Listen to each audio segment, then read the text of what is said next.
খ্রিস্টের বলিদানের পর পাপের জন্য আর দ্বিতীয় কোনো ক্ষমা নেই।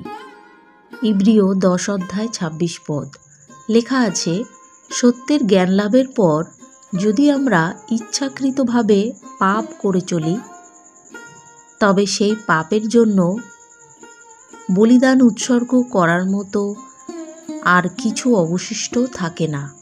অর্থাৎ এ জগতের সমস্ত পাপের জন্য খ্রিস্ট যিশু নিজেকে বলিরূপে উৎসর্গ করলেন।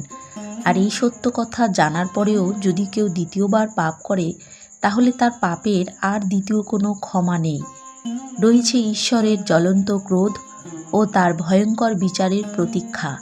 তাই আসুন আমাদের জীবনে খ্রিস্টের সেই বলিদানকে ব্যর্থ হতে না দিই এবং ঈশ্বরের ধর্মময় পথে নিজেদেরকে স্থির রাখি, কারণ শেষ বিচারের সময় আমরা যেন ঈশ্বরের সামনে নিষ্কলঙ্ক সন্তান রূপে দাঁড়াতে পারি।